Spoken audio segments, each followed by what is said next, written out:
Vous avez posé pour cette journée de rencontre, vous avez posé des questions qui me paraissent importantes, puisque il y a effectivement presque en permanence une question de recherche d'équilibre entre l'expertise, la recherche d'une part, et d'autre part l'exercice du pouvoir dans l'activité gouvernementale. Alors il m'arrivera peut-être de me laisser aller utiliser le mot État. Je le déteste, non pas l'entité, mais je déteste le mot État parce que ça fait partie des mots porte-manteaux derrière lesquels chacun entend ce qu'il a envie d'entendre. Le plus souvent, j'utiliserai le mot État dans le sens de gouvernement. Deuxième élément, c'est la demande de transparence dans une société de surinformation qui est la meilleure situation pour que des informations pertinentes soient cachées dans un flux considérable d'informations non pertinentes, voire d'informations qui non seulement ne sont pas pertinentes, mais qui en plus sont des informations inexactes, voire délibérément mensongères. La troisième question que vous posez, c'est quelle peut être la régulation de tout ça et la structuration de cette régulation. Donc c'est cela auquel je vais essayer d'apporter quelques éléments de réponse. Les actualités ont été rappelées par les trois premières intervenantes. La tribune du quotidien Le Monde sur le débat sur l'existence entre l'ASN et l'IRSN. Les déclarations récentes du ministre de l'Agriculture sur le fait qu'il ne souhaite pas être tenu par les décisions prises par l'ANSES, alors qu'il y a des enjeux très clairs de santé des personnes qui sont posés par cet institut. Nous avons également vécu, il y a quelques 2 ans maintenant, une situation qui est assez caractéristique de ce qu'on peut rencontrer dans nos organismes de contrôle et d'inspection et d'audit, d'un rapport qui ne plaisait pas parce qu'il décrivait de façon factuelle l'inefficacité d'une des politiques du gouvernement. Je ne rentrerai pas dans le détail. Depuis, ce rapport a été publié, mais il a été publié, et l'anecdote mérite d'être racontée. Il a été publié parce que une mission interministérielle avait questionné un certain nombre de gens, étudié le fonctionnement du programme gouvernemental en question. Et du coup, beaucoup de gens étaient au courant de l'existence de cette mission. Donc déjà, première chose importante, le fait qu'il y ait une transparence sur les travaux en cours. Cette mission rend un rapport. L'un des ministères concernés dit que ce rapport ne doit pas être rendu public, alors que ce rapport était très clairement dans la catégorie des rapports communicables, au sens de la loi sur l'accès aux documents administratifs, puisqu'il évaluait une politique, donc il n'était pas préparatoire à une décision publique. Il ne mettait personne en cause nommément, ce qui est un cas de non-publication d'un rapport chez nous. Mais il est resté dans les placards parce qu'il déplaisait. Que se passe-t-il classiquement dans ces cas-là? Je reviendrai là-dessus à la fin. Trop de gens ont été au courant de l'existence des travaux d'audit, de conseil, d'expertise sur ce sujet, et donc trop de gens savent qu'un rapport a été déposé. Et donc parmi eux, une association qui, à pignon sur rue, a demandé communication du rapport. Le ministère, qui ne voulait pas la publication du rapport, a persisté dans le refus de communication. L'association a contacté la commission d'accès aux documents administratifs, qui a fait injonction de publication du rapport. Et nous avons donc de communication du rapport, parce que la CADA ne fait pas injonction de publication, mais de communication à quiconque fait la demande. L'association a donc reçu le rapport et s'est empressée de le communiquer avec un grand communiqué de presse sur le thème « Ce rapport que le ministère ne voulait pas voir rendu public ». C'est à la fois très révélateur de l'importance de mettre de l'information factuelle sur la place publique et d'autre part, c'est très révélateur de la méconnaissance du fonctionnement de nos sociétés modernes par certains décideurs qui croient que certaines choses dont tout le monde sait qu'elles existent peuvent rester indéfiniment cachées.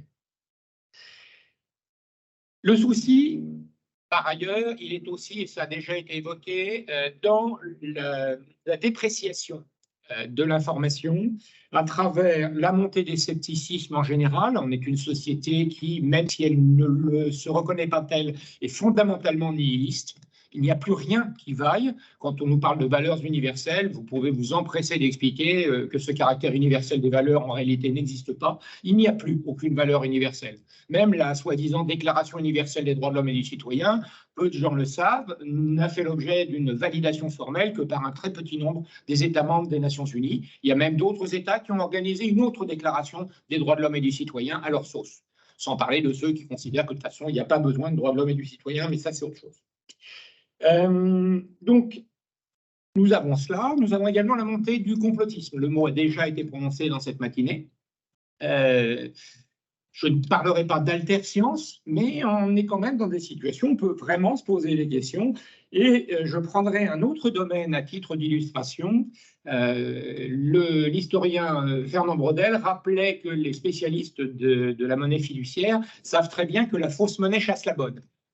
Et c'est bien le souci en matière de qualité de l'information, c'est qu'une abondance d'informations inexactes, voire mensongères, noie l'information de qualité et donc ne permet pas de la trouver de façon simple et ne permet pas d'aller de façon simple à cette information pertinente. C'est une pratique classique de toutes les manipulations d'opinion que de disperser de l'information partiellement exacte, partiellement inexacte. Quand on vous dit c'est faux, vous dites non, non, ça c'est vrai. Et puis vous oubliez de dire qu'une partie non négligeable de l'information, elle, est assez sérieusement vérolée. Et donc ce principe, la fausse monnaie chasse la bonne, est un principe qui, sous couvert de liberté de circulation de l'information, sous couvert de liberté d'expression des opinions diverses, permet d'affirmer des choses en ayant toujours la possibilité de dire j'ai le droit de dire ça, sans jamais avoir l'obligation de devoir justifier ce qu'on vient de dire.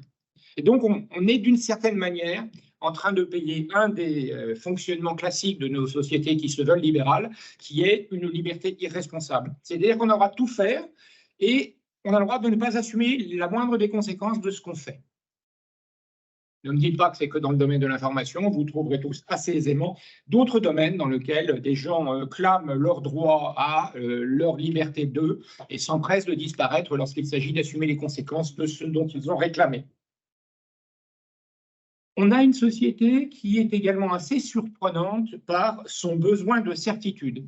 Nous ne sommes plus à une époque religieuse et pourtant il y a une espèce de religion de la certitude et les gens se précipitent sur certaines certitudes comme s'ils avaient besoin en permanence de se rassurer.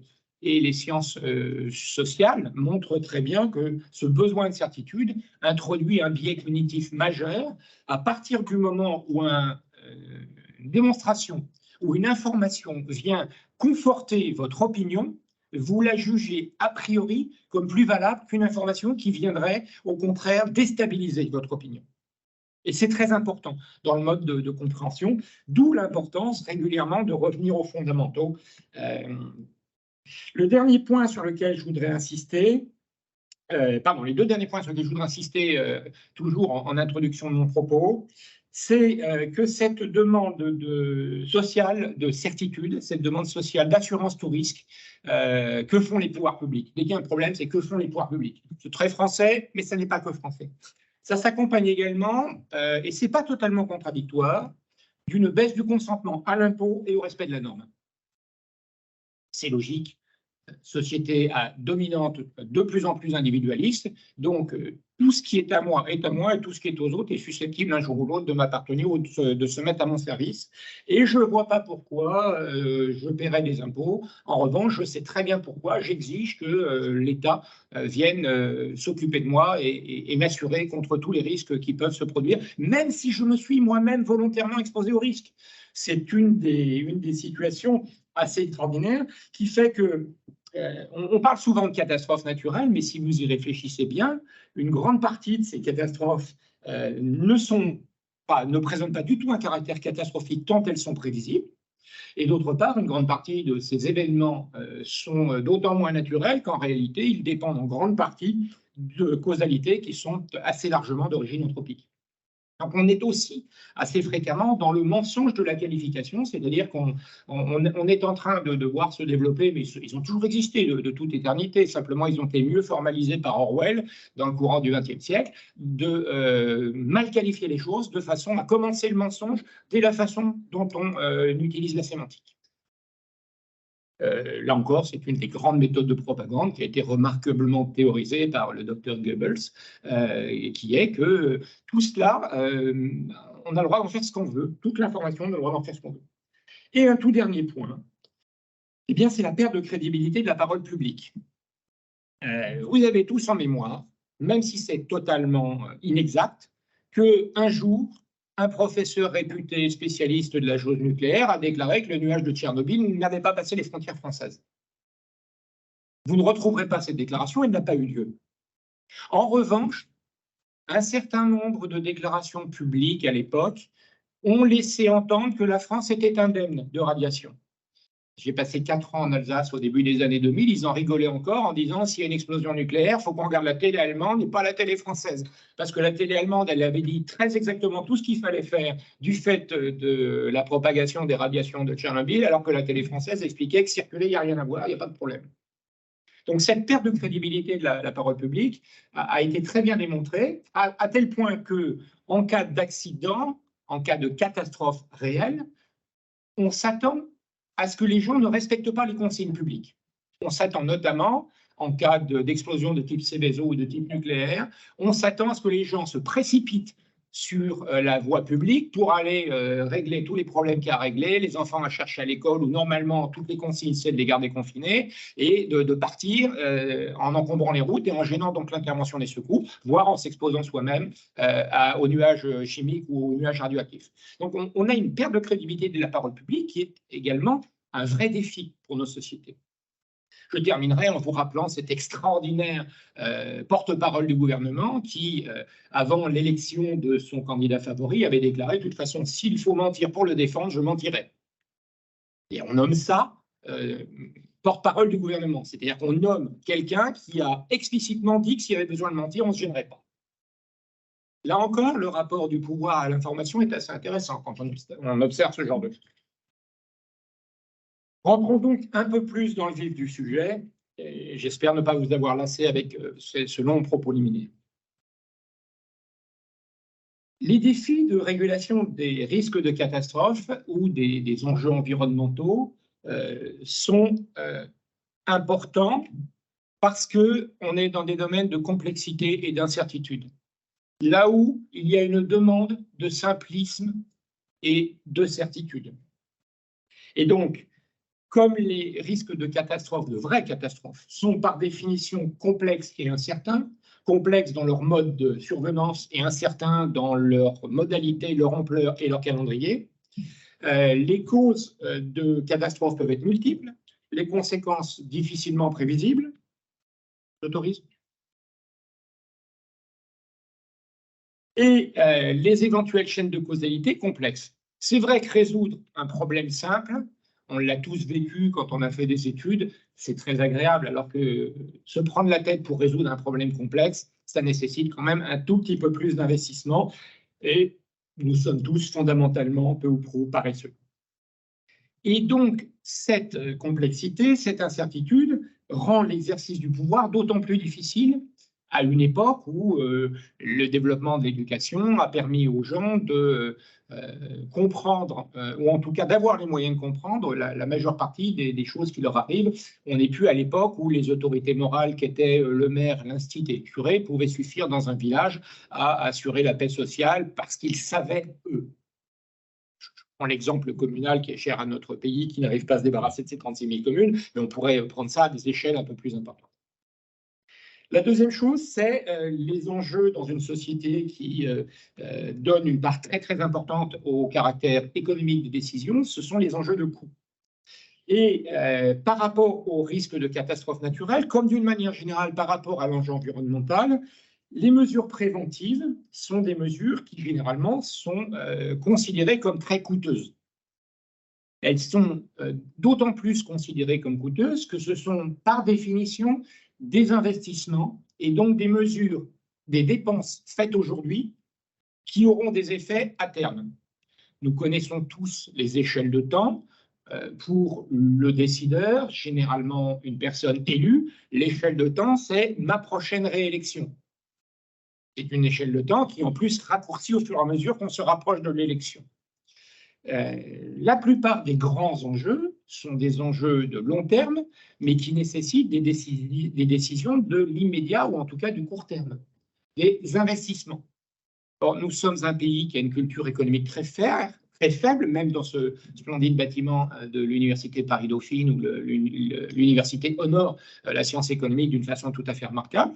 Nous sommes une société, en tout cas en France, je ne connais pas suffisamment les autres pays pour porter ce genre de jugement, où nous ne nous posons pas suffisamment les questions sur le plan économique. Ou alors, quand nous nous les posons uniquement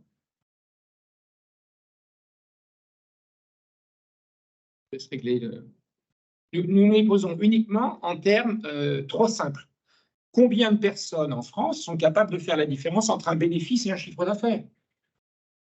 Combien de fonctionnaires ont des notions d'économie qui leur permettent de décrypter le bilan d'une entreprise ou le programme économique d'un projet qu'ils ont à analyser? Combien de gens savent qu'il existe en comptabilité privée comme publique deux parties qui ne sont certainement pas indépendantes, mais qui sont fort différentes, les comptes de fonctionnement et les comptes d'investissement?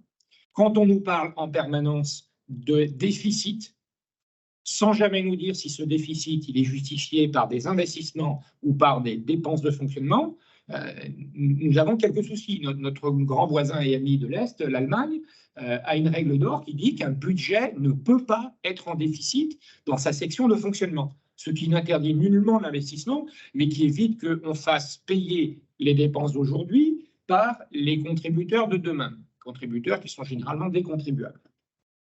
Donc, ces enjeux d'économie posent souci parce que nous n'avons pas forcément la culture de « je dépense aujourd'hui 1 pour économiser demain ou après-demain 7 ». Or, c'est la règle que les Nations Unies ont mis en évidence en matière de catastrophes naturelles. Une dépense d'investissement en prévention de 1 euro fait économiser 7 euros de dépenses de gestion de crise, de réparation, de reconstruction, etc. Sauf que la dépense d'aujourd'hui est certaine, l'économie de demain est incertaine, pour les raisons que je viens déjà de vous expliquer. Et c'est très difficile pour quelqu'un qui doit rendre des comptes dans 5 ans, 4 ans, 3 ans, 2 ans, vu que l'élection c'est l'année prochaine, de pouvoir rentrer dans ce genre de façon de faire. Troisièmement, nous sommes dans une société qui se veut démocratique et donc qui souhaite donner le maximum de place aux parties prenantes et les faire participer à la décision. Sauf que plus vous avez de parties prenantes et plus vous avez d'opinions qui sont susceptibles d'être diverses et variées. Et donc à ce moment-là, vous avez la difficulté des professionnels de la démocratie participative qui savent parfaitement comment on prend bien la parole en public, comment on oriente une assemblée, comment on fait valoir son point de vue éventuellement au détriment du point de vue des autres. Donc, il y a là aussi tout un tas de difficultés. Il y a bien évidemment les conflits d'intérêts, parce que ce soit en matière de prévention des catastrophes naturelles ou en matière d'environnement, tout le monde n'a pas le même intérêt et que généralement, vous n'avez pas intérêt à rendre public votre intention, votre ambition, si vous sentez qu'elle n'est pas totalement acceptée par les autres. Et donc, ce conflit d'intérêts va aggraver la tentation de ne pas agir au grand jour, de ne pas agir en toute lumière. Il y a la question de la responsabilité. Je l'ai déjà évoqué tout à l'heure en vous parlant de nos sociétés qui prônent la liberté, mais une liberté qui est essentiellement irresponsable. À la suite d'un certain nombre de philosophes, ou plutôt à l'école d'un certain nombre de philosophes, Hannah Arendt, Gunther, bon, j'ai oublié le nom, pardonnez-moi, Habermas, et également le français Jacques Ellul, qui a écrit des choses très intéressantes et qui est un des inspirateurs du mouvement écologiste politique en France. Il a été assez bien mis en évidence que l'exercice de la liberté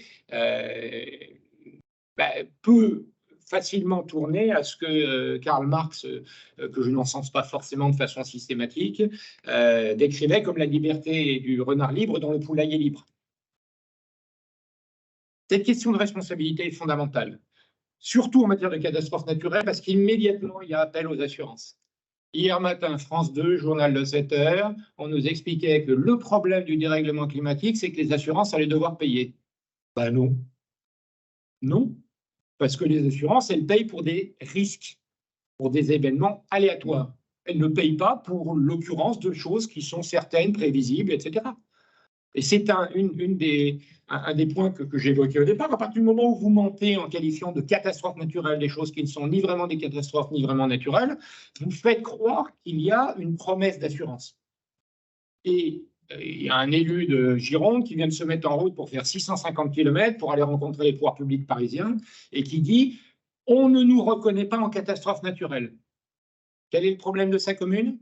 Il y a des maisons qui ont été construites n'importe comment sur des terrains argileux qui bougent parce que de temps en temps, il y a des retraits-gonflements d'argile sous le fait des sécheresses et des reprises de pluie.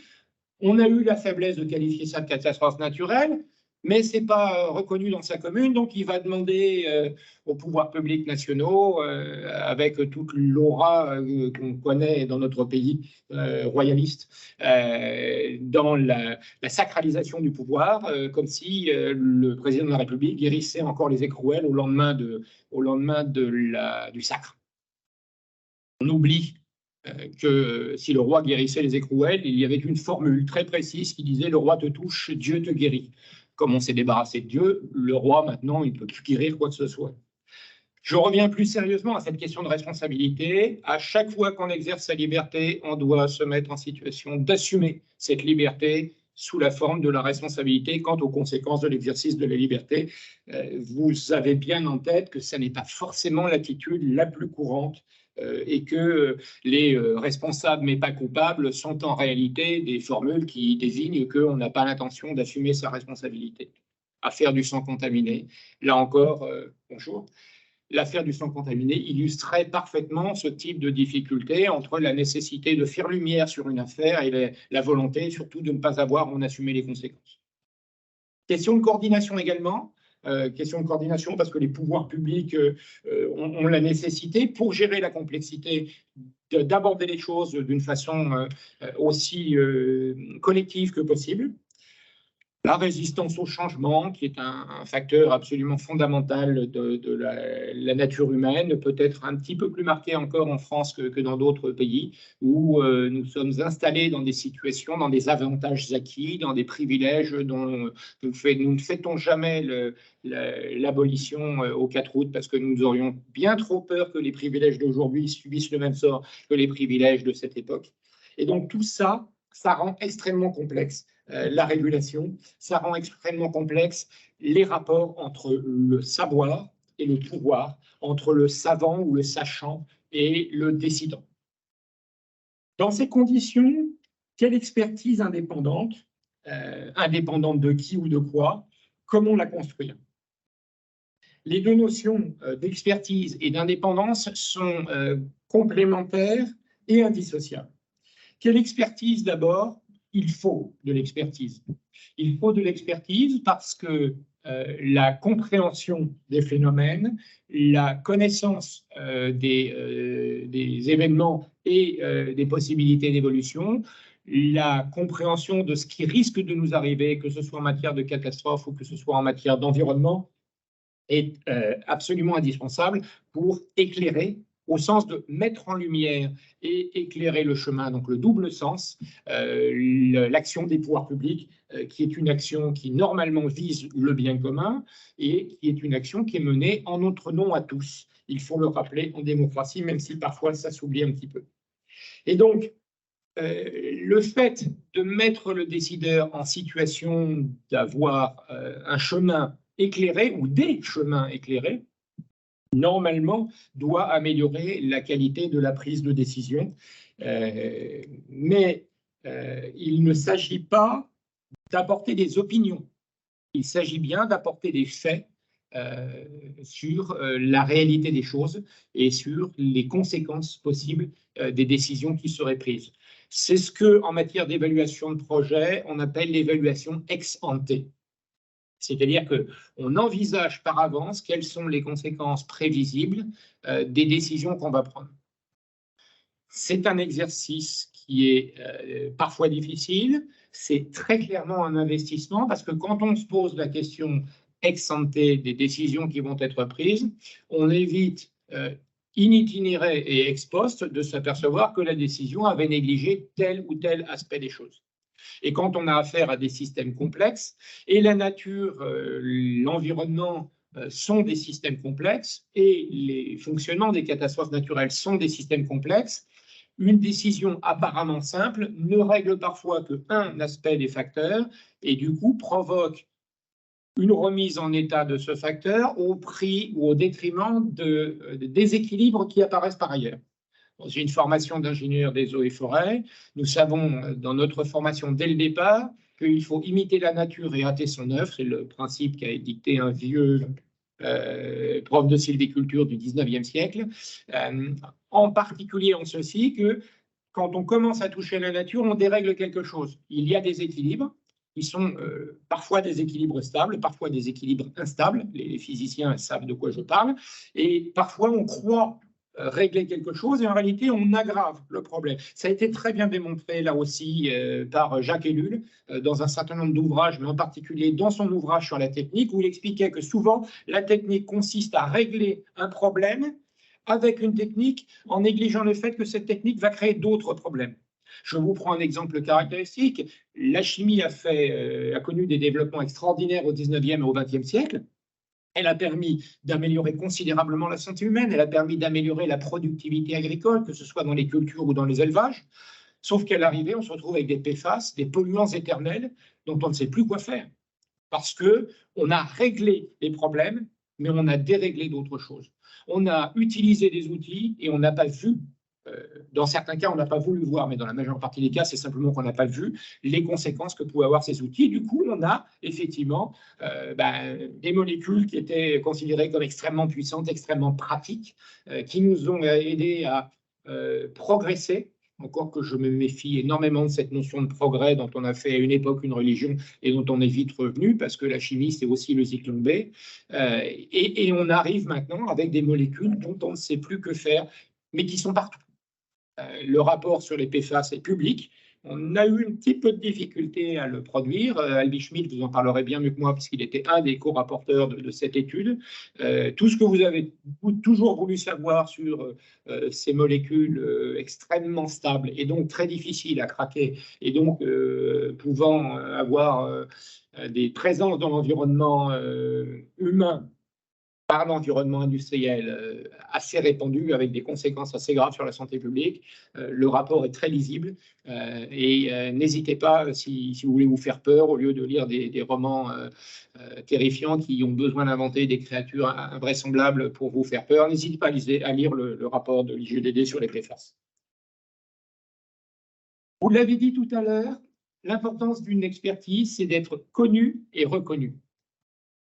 On ne s'instaure pas, on ne se nomme pas expert soi-même. Il y a des gens qui tentent de le faire, mais l'expert, c'est quelqu'un qui, par une longue pratique professionnelle, par des publications parfois dans des revues avec des comités de lecture ou des revues par des pairs, est reconnu et donc est en situation de pouvoir dire un certain nombre de choses avec une grande crédibilité. Mais là encore, comme la fausse monnaie chasse la bonne, la confiance est un capital qui s'acquiert petit à petit, qui se perd instantanément et qui se reconstitue très difficilement. Donc l'expert de quelque nature que ce soit, qui se laisse aller à affirmer des choses qu'il n'est plus en capacité de démontrer ou qui est borderline par rapport à son champ de compétences, il se décrédibilise rapidement, ou alors il est très facile à utiliser pour tout un tas de manipulations de l'opinion. Et reconnu parce qu'il faut effectivement que l'opinion reconnaisse, ou en tout cas qu'un certain nombre d'espaces, de groupes de personnes reconnaissent l'expert en tant que tel. Vous pouvez être le meilleur dans votre coin, si vous n'êtes pas reconnu, votre parole ne portera pas. Et là, on tombe à ce moment-là sur le complexe de Cassandre. Cassandre, personnage de la mythologie auquel les dieux font un cadeau empoisonné, qui est qu'elle pourra toujours dire la vérité, parce qu'elle saura les choses, mais ils ont assorti ce fantastique cadeau d'une terrible malédiction. Quoi qu'elle dise, elle ne sera pas crue. C'est typiquement le cas de l'expert qui est démonétisé. quoi qu'il dise, il ne sera plus cru. Alors, dans un pays dont le Chamfort disait que on y dénonce ceux qui sonnent le tocsin au lieu de s'en prendre à ceux qui allument les incendies, l'expert qui est frappé du syndrome de Cassandre, il n'est plus utile à rien. D'où cette importance que l'expert soit connu et reconnu, d'où cette importance que le sachant soit en situation non pas de pouvoir, mais d'autorité. C'est-à-dire qu'il ait cette capacité, lorsqu'il dit quelque chose, au moins à être entendu et à être cru, même si après les gens ne tiennent aucun compte du fait qu'il a donné des informations fort intéressantes. Pourquoi une expertise indépendante et indépendante de qui? Alors là, Albi Schmitt m'a proposé une idée qui m'a ravi parce que c'est un vieux projet que j'ai et que je n'ai jamais réussi à mettre en œuvre. Nous aurions besoin de la reconstitution de cette fonction qu'on a un peu fantasmée, qui n'a pas vraiment fonctionné de la façon qu'on l'imagine actuellement. Nous aurions besoin d'un fou du roi. Un fou du roi qui puisse dire sans crainte pour sa vie ou pour son futur, de dire au roi des vérités qu'il ne connaît pas ou qu'il ne veut pas connaître, pour l'aider dans ses décisions, pour l'aider dans l'ensemble des actions qu'il a à mener. Ceux d'entre vous qui fréquentent les contes se rappellent de ce conte d'Andersen sur les habits du roi, où, par un phénomène servile que nous observons tous au quotidien, les gens qui sont au pouvoir sont toujours entourés de gens qui vont vouloir leur faire plaisir en leur disant ce que eux, les gens de pouvoir, ont envie d'entendre. Cette servilité, je peux vous la décrire dans tout un tas de situations que j'ai vues tout au long de ma désormais longue vie professionnelle. Il y a des gens qui, pour rester proches du pouvoir, masqueront au pouvoir la réalité, diront à l'homme de pouvoir ce qu'il a envie d'entendre. Le fou du roi, c'est exactement l'inverse. C'est celui qui dit « Tu déconnes vraiment aujourd'hui. Hein. Tu as vu ce que tu as pris comme décision, tu as vu ce que tu te prépares à prendre comme décision. » C'est peut-être l'élément essentiel d'un journal satirique paraissant le mercredi, que cette capacité d'abord à mettre en lumière des choses que le pouvoir n'aime vraiment pas avoir mis en lumière, et ensuite de se moquer avec tout le savoir-faire qu'on connaît à ce joli journal, de se moquer de ces prises de décision dont les tenants et aboutissants, les personnes de pouvoir n'aimeraient pas les voir révéler au grand jour. Pour moi, tant que le canard enchaîné existe, puisqu'il s'agit de ce journal, vous l'aviez deviné, nous sommes en démocratie. Le jour où il n'y a plus un organe de presse qui puisse, alors il a ses qualités, ses défauts, hein, il lui a été reproché d'être trop proche d'un grand avocat qui était passé par un ministère et de ne jamais l'avoir attaqué. Mais globalement, c'est quand même ce rôle de fou du roi, cet organe de presse le joue quand même de façon, à mon sens, très satisfaisante. Après, il faut se méfier parce que si on lit le canard enchaîné toutes les semaines, on finit par devenir extrêmement cynique, voire carrément nihiliste. En ce qui concerne les sujets de prévention des risques, comme ils sont techniques, ils ont absolument besoin d'une expertise, que ce soit le nucléaire, que ce soit les risques naturels, que ce soit les risques technologiques. L'environnement, c'est la même chose. On a affaire à des choses qui sont très compliquées, avec des compartiments de l'environnement qui sont tous interdépendants, mais qui fonctionnent tous avec des logiques différentes. La difficulté, c'est que l'administration française fonctionne avec un principe qui est un principe de s'exprimer d'une seule voix. Et je dis bien l'administration. Et c'est normal, quand on prend une décision, on ne s'attend pas à ce que ceux qui ont participé à la décision s'empressent d'aller dire sur la place publique qu'ils n'auraient pas pris cette décision-là. Donc il y a une logique, il y a une cohérence. Une fois qu'une décision est prise, il faut que tous ceux qui ont participé à la décision, même s'ils ne sont pas d'accord, ils assument collectivement cette décision. Tiens, encore assumé, encore une question de responsabilité.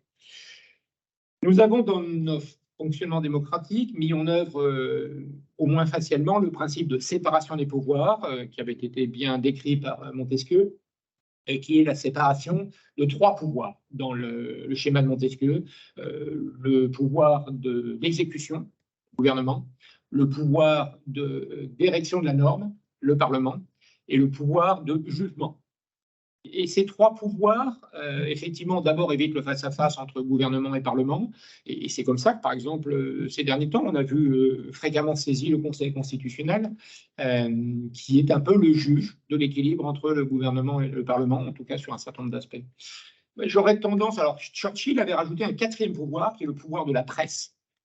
J'aurais plutôt tendance, même si la presse a incontestablement un pouvoir, j'aurais plutôt tendance à mettre comme quatrième pouvoir le pouvoir de l'université. Parce que depuis la création de l'université dans le plus haut Moyen-Âge, l'université a toujours été considérée comme un lieu à part et un lieu où il était indispensable qu'il y ait une indépendance des autres pouvoirs, même si l'université est intégralement une création religieuse. Au départ, la Sorbonne est avant tout un collège de l'archevêché de Paris. Mais en tout cas, l'université est un lieu particulier où on doit pouvoir réfléchir et on doit pouvoir construire du savoir avec le maximum d'indépendance. Et donc, je pense qu'il est important d'essayer de faire en sorte que les sachants puissent bénéficier de cette relative indépendance du pouvoir. On a bien vu et on voit encore actuellement des pouvoirs politiques, y compris dans l'Europe communautaire, qui mettent la main sur des universités en investissant massivement pour orienter les recherches et les réflexions de telle ou telle université. Suivez mon regard vers le sud-est de l'Union européenne. Albi Schmitt et moi différons sur un certain point. Le fait que l'État ait à parler d'une seule voix ne me paraît pas tuer l'idée d'une expertise au sein même de l'État. Je pense au contraire qu'un État démocratique s'honore lorsqu'il permet à une expertise, je dis bien une expertise, c'est-à-dire un lieu de réflexion et de construction de savoir, d'exister et de lui fournir des éléments. Qu'un gouvernement ne prenne pas en compte les indications que lui donne l'université ou que lui donnent les sachants, ce n'est pas scandaleux.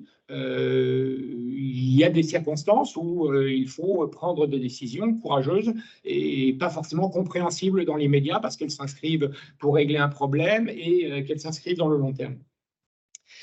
Albi Schmitt me demandait de vous dire, et je crois qu'il a raison, que le modèle frontal, la situation française, qui n'est pas forcément un modèle, le mot ayant là aussi plusieurs sens, ne correspond pas à ce qui se passe en Allemagne, par exemple, où l'inspection des installations classées dans les Länder est en situation d'instruire publiquement les dossiers. Et cette structure peut déposer des recours contre les décisions du gouvernement. Vous imaginez des corps d'expertise en France qui viennent déposer des recours devant la juridiction administrative contre les décisions de tel ou tel pouvoir public. Donc, autre lieu, autre mode de fonctionnement. Et du coup, l'Allemagne n'a pas connu cette multiplication d'autorités indépendantes ou d'organismes experts indépendants parce qu'il y a un fonctionnement qui est différent. Un fonctionnement qui est différent, mais qui n'est pas très différent de ce qu'on connaissait encore il y a une trentaine ou une quarantaine d'années en France, où les différents services de l'État avaient encore une certaine latitude dans la prise de parole avant que l'ensemble de l'administration territoriale de l'État ne soit préfectoralisée et qu'on impose aux gens de ne parler que d'une seule voix, celle du préfet représentant du gouvernement dans le département, représentant surtout du ministère de l'Intérieur, c'est-à-dire du ministère de l'Ordre public.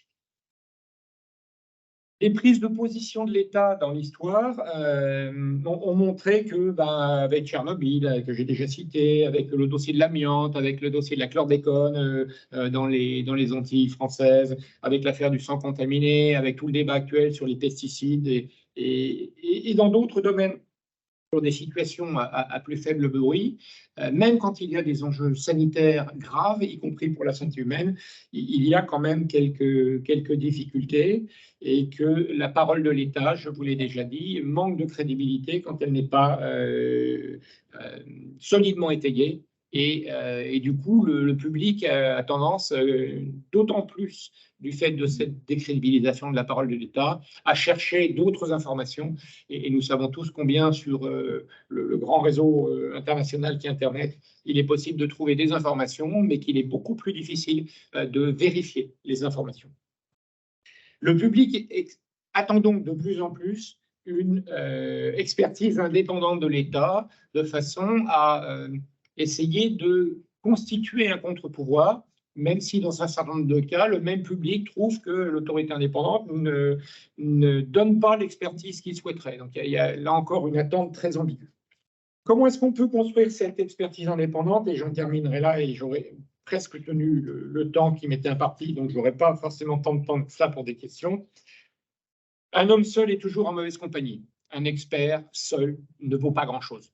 Ce qui est important en matière d'expertise, c'est qu'on se frotte à des opinions différentes, du coup qu'on consolide la connaissance qu'on peut avoir, le savoir qu'on peut avoir, qu'on le consolide en le confrontant à d'autres personnes, de préférence à des personnes qui ont des approches différentes, de façon à ce que ces approches différentes éventuellement permettent de voir l'objet de la recherche ou de l'information sous un angle un peu différent. Nous sommes en 3 dimensions au moins, et donc 3 points de vue dans chacune des 3 dimensions, c'est un minimum. En tout cas, une expertise est normalement collective, voire collégiale, c'est-à-dire que les gens ont l'habitude de travailler ensemble.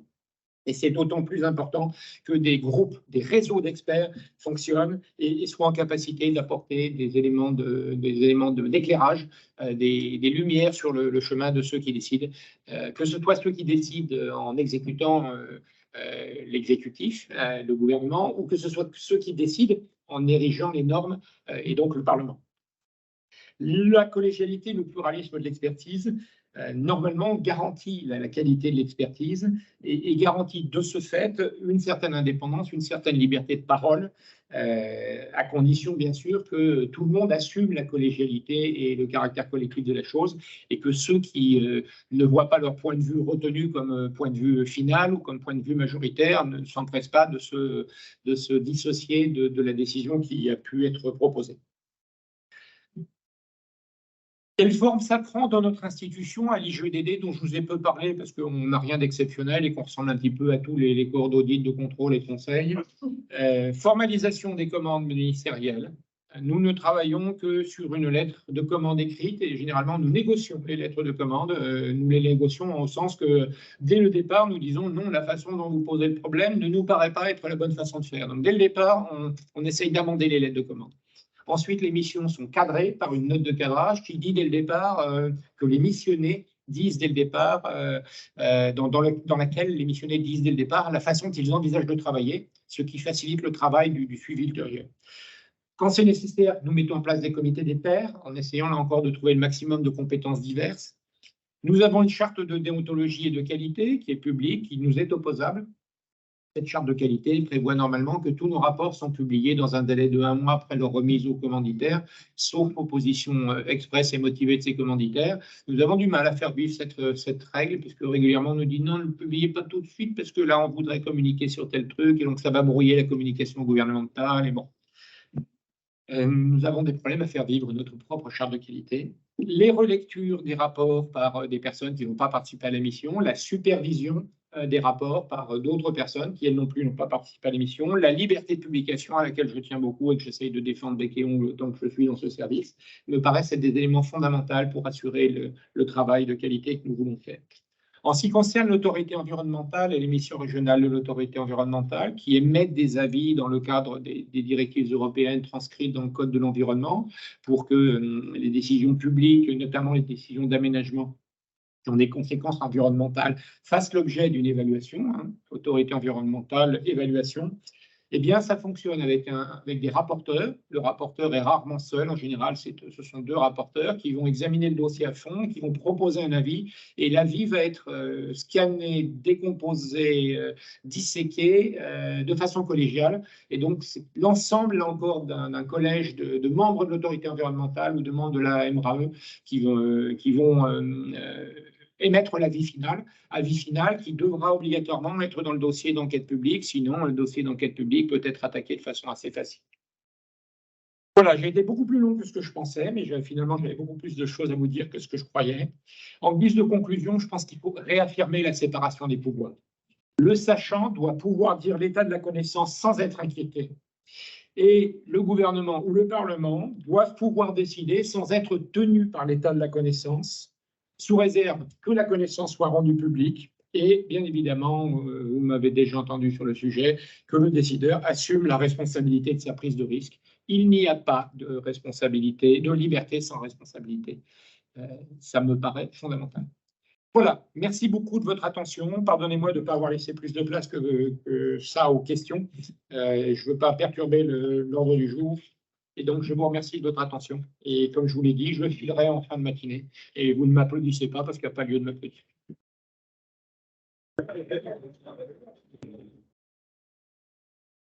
On va quand même prendre un temps de questions. Je vais rester par là. Voilà. Voilà, c'est effectivement, mais voilà. Donc, pour les questions, on va donner aussi la possibilité aux personnes en distanciel de poser leurs questions. Donc, n'hésitez pas, il faut lever la main. Vous commencez à poser votre question dans le chat et désactiver votre micro pour parler et le rééteindre après. Allez-y. Et dans la salle? Je vais peut-être meubler juste. Sur l'indépendance de l'autorité environnementale, donc c'est un sujet très important, tu n'as pas dit dans les conditions le fait que les avis étaient publiés immédiatement sans informer préalablement qui que ce soit, ni le ministre, ni personne. En fait, c'est ça notamment, c'est ce mode de fonctionnement qui garantit pleinement l'indépendance, parce qu'en fait, il y a la collégialité, on sort de la collégialité, l'avis validé est immédiatement mis en ligne sans aucun filtre. Et ça me paraît une condition vraiment essentielle. Tu ne l'as pas rappelé. Merci de l'avoir fait, effectivement, c'est un point important. Il me semble que je ne peux pas attarder, mais peut-être par manque de temps, sur ce qui me semble être un peu une forme de paradoxe entre la nécessité d'autorité, je crois que c'est sur Moab qui a utilisé de l'expert, et le fait que les gens, les décideurs, à mon avis, veulent des certitudes. L'expert, j'avais vu un article là-dessus vachement intéressant, l'expert qui fait bien son travail d'expert, il ne néglige pas l'incertitude, donc c'est au courant, et pas l'expert qui va passer à la télé, et peut-être là, et peut-être pas l'expert non plus qui va être le mieux entendu par les décideurs, parce qu'ils seront plus contents d'avoir en face d'eux un sachant qui affirmera des choses avec au moins une grande apparence de certitude. Tu as tout à fait la situation de l'expert dans ce jeu-là un peu compliqué. Tu as tout à fait raison. Il y a normalement une humilité de l'expert, sans retourner à Socrate et au je ne sais qu'une chose, c'est que je ne sais rien. C'est vrai que l'expert qui ne fait qu'affirmer des choses avec force a un côté inquiétant parce qu'on sait très bien, nous savons tous, dès que nous livrons une réflexion, que dans une réflexion, nous pouvons dégager des certitudes, mais que nous dégageons ces certitudes moyennant des hypothèses ou moyennant des incertitudes. La difficulté, mais tu la soulignes très bien, ce n'est pas un paradoxe, mais la société attend de l'expert trop de certitudes et du coup, l'expert peut être tenté d'exposer inutilement son autorité en délivrant trop de certitudes et pas assez de précision. Pas assez de rappel que oui, ça, il peut le dire, mais en revanche, sur d'autres sujets, il vaut mieux être plus prudent. Non, je suis tout à fait d'accord avec ce paradoxe que tu soulignes. Là, j'ai François Gérard qui a levé la main. Oui. Tu nous entends? Alors, il est bien là. Je vais remettre son micro tout de suite. Et François, un instant, François. Désactive ton micro, François. Active-le plutôt. Je les réactive. Voilà, ça marche? C'est bon, ça y est. Vous m'entendez? Non, je voulais faire pas une réflexion, mais quelque chose qui est arrivé pendant le Covid. C'est que pendant le Covid, tout le monde a voulu avoir des experts qui parlent de l'épidémie, surtout là. Alors, ce qui s'est passé, c'est qu'en fait, des discussions qui avaient lieu habituellement dans les couloirs des colloques scientifiques sont apparues brusquement en public, hein, avec la conséquence que très souvent le public général, qui justement attend de l'expert des vérités, s'est aperçu que les experts n'étaient pas d'accord entre eux, donc il n'y avait pas de vérité. Donc ça, c'est tout le problème aussi de faire apparaître les controverses scientifiques qui sont légitimes devant un public qui n'est pas apte à juger de ces colloques. C'est ça que j'avais remarqué, c'est s'il y a trop de transparence, quelquefois ça peut être au détriment de la validité de l'expertise. Et l'expérience Covid a été tout à fait éclairante à ce sujet-là. Ça rejoint la remarque de Didier Richard à l'instant. Effectivement, un certain nombre d'acteurs de notre société attendent trop de certitudes et s'imagine que celui qui parle avec le plus de force est forcément celui qui est le plus proche de la vérité. Nous savons bien ce qu'il en est. Cela étant, cette remarque me permet de rappeler aussi que l'une des difficultés de la gestion de la crise du Covid, ça a aussi été les capouillages de prise de parole des pouvoirs publics, avec là encore cet extraordinaire porte-parole du gouvernement qui expliquait que les masques, ça servait à rien. La preuve, c'est qu'elle ne savait pas s'en servir.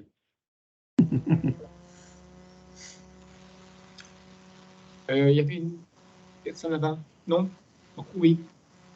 Moi, je me posais la question, finalement, est-ce que le travail de l'expert, contrairement à ce que ça a pu être avant, c'est pas aujourd'hui à moitié de faire de l'expertise et à moitié d'expliquer ce qu'il fait. Et pour justement assurer cette autorité dont vous avez parlé, cette légitimité, si vous n'avez pas employé le mot, est-ce que ça ne devient pas ça, finalement, le travail de l'expert, plutôt moitié-moitié, où il faut quelque part défendre une certaine vision de l'incertitude, de la controverse, etc. Ça rejoint le propos que je tenais en disant qu'il fallait que l'expert soit connu et reconnu. C'est vrai que l'expert qui est dans son coin, il a beau être le spécialiste mondial d'un sujet, je sais ce que c'est, puisque depuis ma thèse de doctorat, je suis spécialiste mondial d'un sujet qui intéresse personne et qui n'intéressera plus personne, puisque c'était lié à des périodes de très grand froid. L'expert qui est dans son coin, en tout cas, il n'est pas utile à la société. Et il risque d'être dans la situation qui lui permet de dire ils ont tort, mais de ne pas s'être mis dans la situation d'éclairer les pouvoirs publics à partir des éléments de son expertise. Donc oui, vous avez tout à fait raison. D'abord, je l'ai dit, un homme seul est toujours en difficulté. Donc quand on est en système collégial, déjà, on est quand même plus dans une situation de visibilité. Et nous sommes dans une époque où il faut absolument communiquer, ne serait-ce que pour prendre date et puis faire en sorte que ceux qui cherchent vraiment des informations de qualité puissent la trouver sans avoir à dépenser une énergie trop folle face à la pléthore d'informations de qualité plus ou moins bonne, voire carrément mauvaise. Donc oui, les questions de communication sont essentielles maintenant et tous les corps de contrôle de l'État qui vivaient dans une relative discrétion jusqu'à présent sont tous en train de développer une communication. À l'IGEDD, nous avons pris le parti maintenant de communiquer presque systématiquement sur le réseau social LinkedIn, qui, en termes de réseau social, correspond un petit peu à nos critères de qualité, ne serait-ce que parce que normalement, il est plus professionnel que d'autres réseaux sociaux. On fait systématiquement des publications et parfois, on double l'information sur tel rapport est publié par un petit chapeau qui permet aux gens qui pourraient être intéressés d'aller plus rapidement au rapport. Mais c'est vrai que c'est une des difficultés. On ne peut pas être expert tout seul dans son coin, ou alors on ne sert pas à grand-chose, ou alors on est dans une logique qui est une logique purement académique. Et il existe des gens qui dédient la totalité de leur vie à un sujet et dont on sait que, mis à part quelques ouvrages ou quelques articles, il ne restera pas grand-chose d'eux parce qu'ils n'auront pas participé à la décision. Oui, voilà. Merci pour l'intervention. Avec 3 questions. La première, c'est le cadre général ici en termes d'expertise et de décision. Est-ce que vous ne pensez pas qu'il y a de plus en plus une confusion entre l'administratif et le politique, voire les doubles captations de ces éléments et qui peut nuire à la qualité des décisions, peut nuire à la qualité des formes d'éclairage à la décision. La seconde question, c'est, vous avez beaucoup parlé de l'expertise individuelle, mais puis des expertises institutionnelles. On prend une autre forme où, dans certains cas, dans une grande partie des cas, c'est l'institut qui a le statut d'expert et les membres des instituts ne sont pas experts. Donc, en fait, c'est l'expertise qui est qualifiée comme expertise. Par contre, ceux ayant participé à l'expertise, ils ne le sont pas forcément. J'aimerais aussi vous entendre sur le sujet. Et puis, le troisième point, c'est une tendance qui semble se dessiner et de la privatisation à la fois de l'expertise publique, notamment dans le domaine des risques, mais aussi d'une forme de la privatisation des corps d'inspection, avec est arrivée ces derniers temps dans la sphère publique l'idée que les corps d'inspecteurs allaient peut-être être recrutés dans le domaine privé, c'est-à-dire qu'il n'y a plus le statut de fonctionnaire. Donc, qu'est-ce que vous en pensez? Qu'est-ce que ceci peut avoir comme incidence sur la crédibilité de l'expertise et la crédibilité de... Il aurait fallu que vous me donniez 1h30, trois questions comme ça. Sur le cadre général, je ne suis pas du tout un spécialiste de sciences politiques. Je vous renvoie à Max Weber sur le savant et le politique. Je pense que beaucoup a été dit à l'époque, même si ça a été dit dans un contexte précis, mais il comparait à l'époque les administrations européennes et l'administration américaine. Il montrait très bien le système, le spoil system de l'administration américaine, la façon dont le politique balaye à chaque changement de majorité la totalité de l'exécutif. Je ne sais pas quoi en penser parce que nous restons quand même en démocratie et que si l'opinion publique fait le choix d'une orientation politique, cette orientation politique n'est pas suspecte a priori. Ensuite, nous avons en France un corporatisme des fonctionnaires qui est non négligeable, qui est organisé par le statut général de la fonction publique, qui a correspondu à une époque assez précise, pas totalement par hasard. Hein. On parle régulièrement de Jean Moulin. Je cherche et je ne trouve pas sur les 100 préfets de 1940 combien ont résisté comme Jean Moulin. Je suppose que si lui, on le met beaucoup en avant, c'est d'abord parce qu'il a eu un rôle éminent dans l'histoire, mais aussi parce que les autres veulent faire oublier qu'eux, ils ont tous prêté serment à Vichy. Donc l'administration et le politique, il y a toujours eu des intrications de toute époque, je pense, et je ne suis pas sûr que le sujet de l'expertise soit vraiment de ce côté-là. En revanche, il y a un vrai souci, c'est la perte de compétences techniques dans notre pays qui est très claire. Alors, je n'ai aucun corporatisme de corps d'ingénieurs à vendre, mais c'est vrai qu'on s'est débarrassé de l'expertise publique un peu rapidement et que maintenant, il y a une espèce de bruit de fond qui déplore cette disparition de l'expertise publique qui était mise à la disposition des collectivités et qui n'était peut-être pas aussi néfaste qu'on a pu le dire à une époque. Sur la deuxième question, oui, l'expertise, elle est une expertise dans certains cas d'organismes institutionnels. Il y a des grands organismes de recherche et de recherche plus ou moins impliqués en France qui sont connus et reconnus. Mais cette expertise institutionnelle, je pense qu'elle repose en grande partie sur la capacité de l'institution en question à créer la compétence et à développer son vivier d'experts.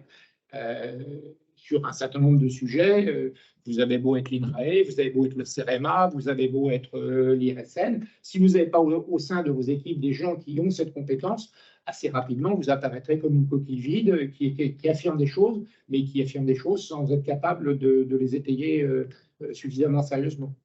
Je ne pense pas qu'une institution puisse se contenter d'avoir une expertise fondée sur sa capacité à exploiter des bases de données et à lire des revues à comité de lecteurs.